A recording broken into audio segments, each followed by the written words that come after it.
Hello, thanks for joining us this lunchtime. Well, where commuter trains were once packed and roads were nose to tail, daily life here in Yorkshire has suddenly changed. New restrictions affecting travel, mass gatherings and socialising at the local pub have all come into force. Health workers who have left the NHS are being called up.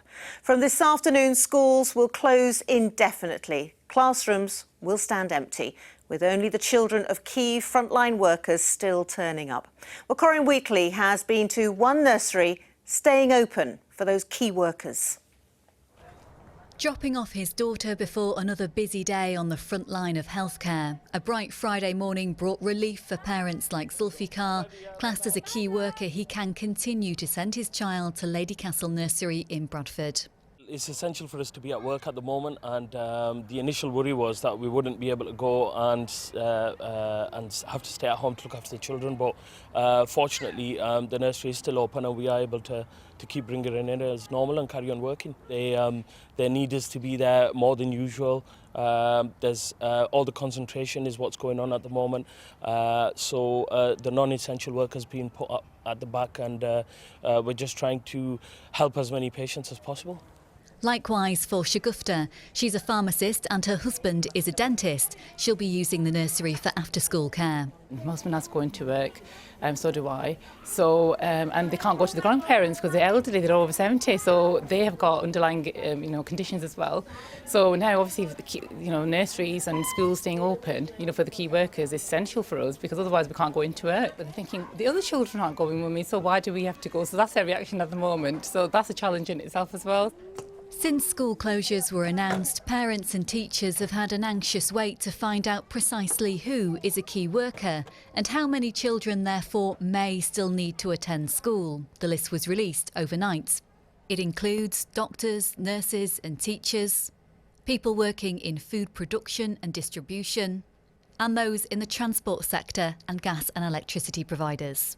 Parents that qualify are asked to contact their school today. This nursery estimates that around a third of their registered children will continue to come in, so they're making the remaining places available for key workers who need childcare. We thought it was really important that everybody who had skill set, and our skill set being looking after children, that we all use our skill sets to help towards the community and the country in these troubling times.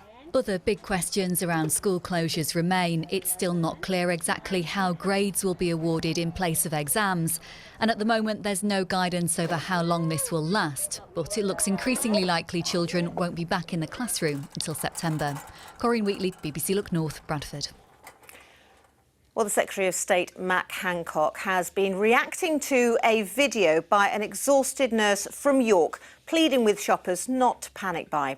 The powerful message from frontline worker Dawn Bilborough was sent to us here at Look North after she was unable to buy even the basics at her local supermarket. I'm a critical care nurse. I've just finished 48 hours of work. I just wanted to get some stuff in for the next 48 hours. There's no fruit, there's no vegetables. I just don't know how I'm supposed to stay healthy. And those people are just stripping the shelves of basic foods. You just need to stop it.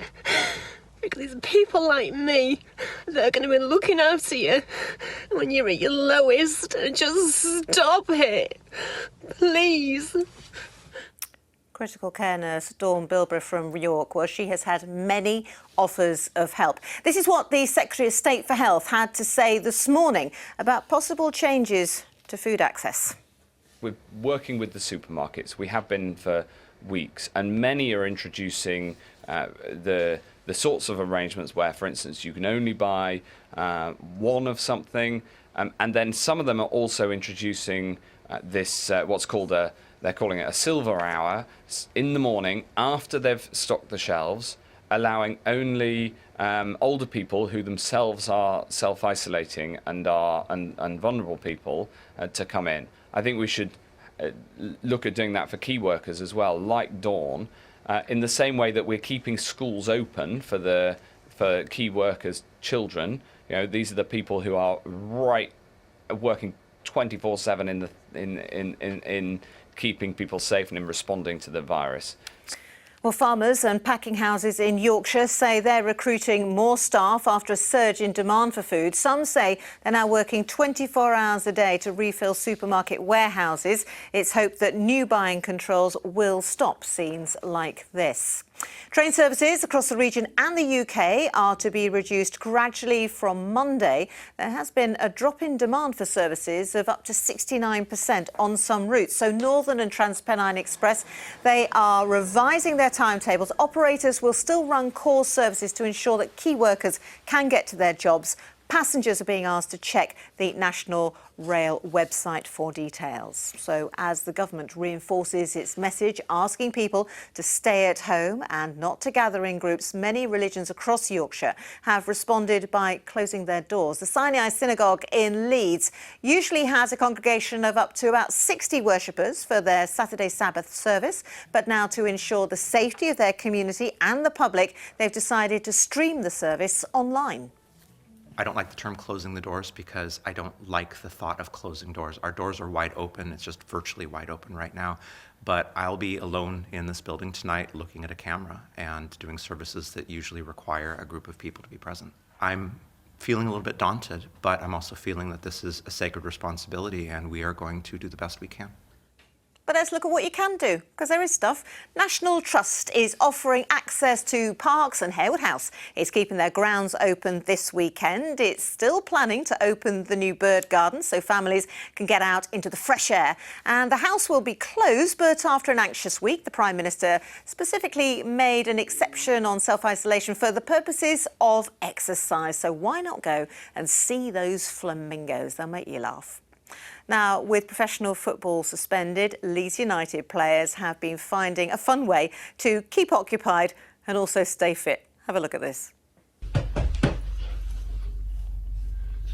So the new training regime, yes, it involves a very special form of keeping up. Have you spotted it? Yeah, it's a toilet roll. What else? Well, Calvin Phillips, Tyler Roberts and Pablo Hernandez have been showing off their skills in this video and... Getting their kids involved, it's always the little one that cops it, isn't it? Now, it's been a beautiful day, beautiful morning. Beautiful. I mean, it's sunshine all the way now, well into next week. A bit of a chilly wind, but at least if you want to sort of have a walk in the countryside, it's looking pretty good. But along the coast, there'll be a cold north-east breeze. There's the headline for the rest of this afternoon. High pressure keeping all the weather fronts out of the way. And it looks like quite a dry flow of air from the near continent. So it looks like we'll see very little cloud, just a bit of patchy low cloud at times tomorrow and perhaps on Sunday morning, but it looks like we'll see a lot of blue sky. Now we've got some fair weather cloud now showing up on the satellite picture. It was thick enough this morning for the odd light shower, but it's now dry everywhere and we should see a good deal of sunshine around. But you will already notice that chilly breeze along the coast. 7 or 8 in Scarborough, inland not much better actually, 9 possibly 10 degrees.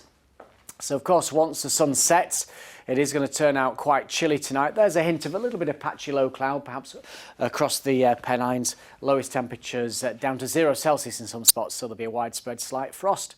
So Saturday, yes, a grey start in places, but I think for many of us it's blue skies, mainly sunny skies through the morning and through the afternoon. But the wind really will pick up a fresh easterly along the coast. It'll feel chilly in Scarborough and Filey. Inland 9 or 10 degrees. The further outlook. Look at all that sunshine. That's the forecast. Beautiful. That's it from us lot. We're still here. See you at 6:30. Bye-bye. Got it.